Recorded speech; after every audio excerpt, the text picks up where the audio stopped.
Beginning in high school, I found a love for psychology. I loved learning about people's minds, how the brain worked, and what motivated us to do the things we do.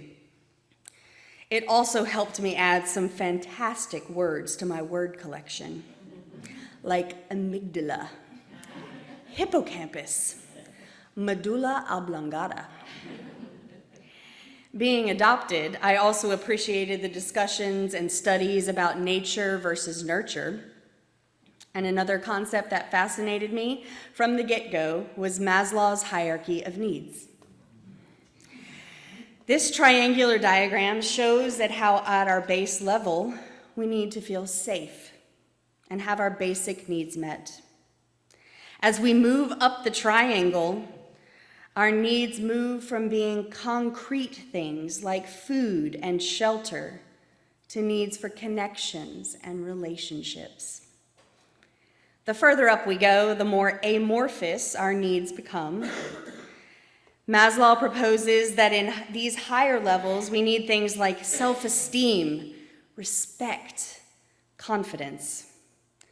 And eventually, at the highest level of self-actualization, this is where we focus on things like morality, lack of prejudice, creativity, and spirituality.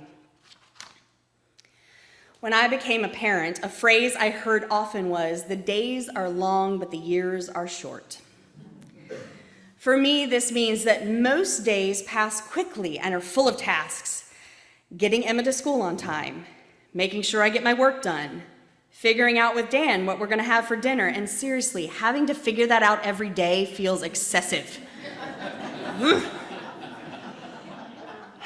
Also, I have to take time to have moments of rest in the frenzy. I would say that many of my needs of my day are focused on the physiological and safety levels of Maslow's hierarchy. But once these needs are met, the deeper meaning in life comes from exploring the higher levels of needs. I want to feel loved and like I belong. I hope for connections with people where I can be my authentic self and that it's not only welcomed but celebrated. I want to work on my own internal and external prejudices and approach the world in a more loving way. Working on these deeper levels and interacting with the world like this takes intentionality. A concept I deeply value is the idea of thin places. Thin places are places of energy. They are sacred places where the veil between this world, the mundane, and the eternal or sacred is thin. The idea is hundreds of years old, and it's tied to Celtic Christianity. To declare a place a thin place is to name it as sacred. It is something that should be treated with reverence. There are places around the world that are often considered universally thin or sacred places, like Iona in Scotland, St. Peter's Basilica in Vatican City, the Blue Mosque in Istanbul. Universal thin places are where most anyone could go and feel something deeper, be moved spiritually. But then there are personal thin places. Places for each of us to be transported to a deeper place mentally and spiritually. Some of mine are the Labyrinth at the Church of the Servant here in Wilmington. It's a place to walk, meditate, and pray. Another personal thin place is wherever I can stargaze, especially at the beach, watching the stars and moonrise over the ocean. What would be your thin places? Where do you go to feel connected to something beyond yourself? This church is a thin place for me, and my hope is that it is one or can become one for each of you. I hope that this is a place where we can consider life on a deeper level, to think about and experience the interconnected web of humanity and all of life. A place where we can be our authentic selves, consider deeper questions in life like, what does it mean to be a good person? How do we live that out? What is justice? How can we make a difference and move for change? Something I find both freeing and nerve-wracking about our faith tradition is that we don't claim to have answers or truth with a capital T, but instead we make space to connect with like-hearted people and try to make a positive difference in the world. When I come here during the week, even if there are events and groups meeting, the sanctuary is often empty, and it is a peaceful place for me. There are times when I come sit in here with only the lights from the windows illuminating the space.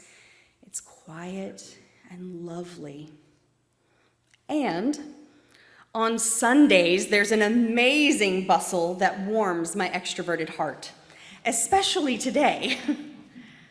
A phrase I've both heard and said is that this place is made sacred through our love.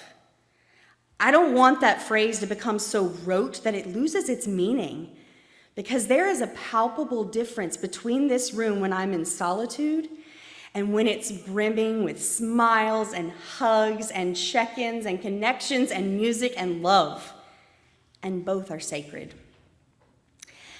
My hope is that we can continue connecting with one another, that we can get to know each other on deeper levels and have meaningful conversations.